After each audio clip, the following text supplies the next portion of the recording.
Here's a strange question. How much money would you need to finally stop worrying about money?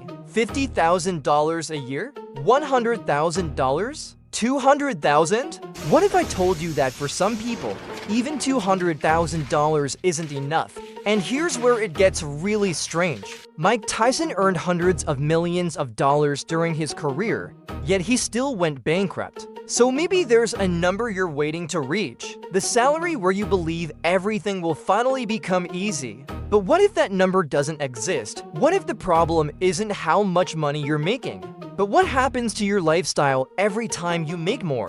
Because there is a financial trap that can follow you from $50,000 to $100,000, all the way to $200,000. And the more you earn, the harder it can become to see. Now think about Mike Tyson, who took this problem to an extreme. Mike Tyson earned an estimated $400 million throughout his boxing career. That's the kind of number most people assume would make financial problems practically impossible. But in 2003, Tyson filed for bankruptcy. At the time, he was reportedly around $23 million in debt. So stop and think about that. A man can earn $400 million and still reach a point where he doesn't have enough. And right now, credit card debt in America just hit $1.5 trillion, the highest number ever recorded. The average person carrying a balance owes $6,715, not because incomes collapsed overnight, not because everyone suddenly got reckless, because something deeper is broken in how most people relate to money. And it's not only people scraping by. A CNBC survey this year found that 41% of households earning between $100,000 and $250,000 are living paycheck to paycheck. Money is entering their life at six figures. By the end of the month, none of it is left. So the question isn't how do I make more money? It's where is the money I already make actually going? Because until you can answer that, more income just means more disappearing, just faster and with better packaging.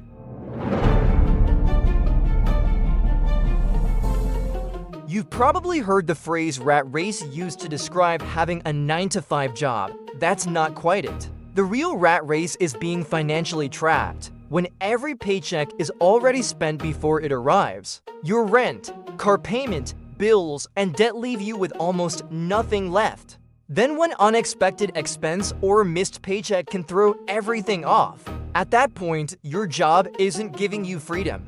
Your job is the only thing keeping your lifestyle alive. Every dollar in your life does one of two things. It comes in or it goes out. Call it production and consumption. You produce value through a job, a skill, a business, and money flows in. You consume rent, food, subscriptions, a night out, and money flows out. Your entire financial life comes down to one relationship: what you produce against what you consume.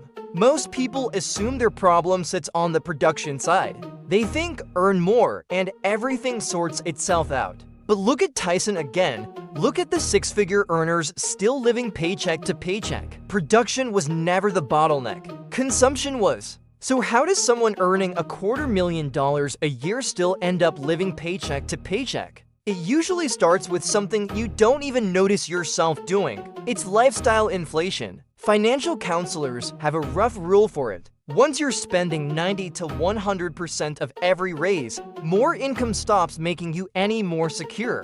A raise becomes a nicer apartment, a bonus becomes a nicer car. Your lifestyle expands to swallow exactly as much as you make, no matter how large that number gets. Every individual purchase feels reasonable in the moment. That's exactly why you don't notice it happening until the money's already gone. The second force is social proof. A neighbor's new SUV or a friend's vacation post quietly resets what feels normal to spend, and you copy it without ever consciously deciding to. The third is the ostrich effect. A 2026 survey found nearly 1 in 3 Americans regularly avoid checking their own bank balance, purely to dodge the anxiety of seeing the number. If that sounds familiar, you're not alone, but you also can't fix. And the fourth is hyperbolic discounting. Your brain's built-in preference for a smaller reward today over a bigger reward later. It's why $150 should beat $150 in a retirement account almost every time your brain decides alone. Here's the good news. None of these four forces make you bad with money. They're default settings wired into every brain on the planet. The only way to override a default is to make it visible, so here's exactly how. For the next 30 days, write down everything you spend.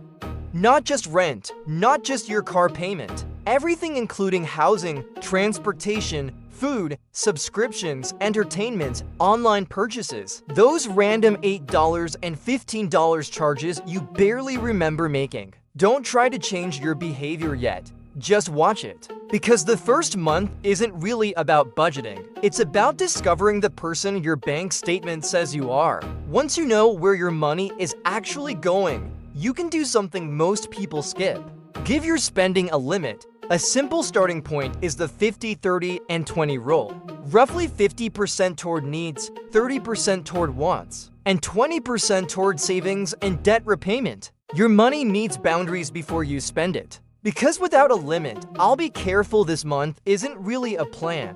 A budget isn't about making your life miserable, it's about making the decision once. Instead of making the same decision every time you open your wallet, a budget is simply a choice made in advance. But saving money isn't enough. You also need something that protects the progress you've made. That is an emergency fund. Without cash set aside, an emergency becomes debt. With cash set aside, it can remain just an emergency. A common target is around 3 to 6 months of essential expenses. If your essential expenses are $2,500 a month, that's roughly $7,500 to $15,000. It's there to sit quietly and wait for the day life decides to surprise you. Because an emergency fund doesn't eliminate emergencies. It stops emergencies from becoming financial disasters. Once you understand where your money is going, the next step is to create a gap between what you earn and what you spend. Because if every raise gets swallowed by a bigger lifestyle, earning more won't change much. But once your spending is under control, now increasing your income actually matters. That can mean learning a valuable skill, getting better at your current job, freelancing, starting a small business, or building something people are willing to pay for. You don't have to quit your job tomorrow. The idea is simple. Create more value, earn more money, and don't let your lifestyle consume all of it. Because income gives you more money to work with. But keeping part of that money is what allows you to build wealth. And every dollar that enters your life is a decision waiting to happen. It's not how much you make. It's what you do with what you make. Your choice will decide your future, so choose wisely.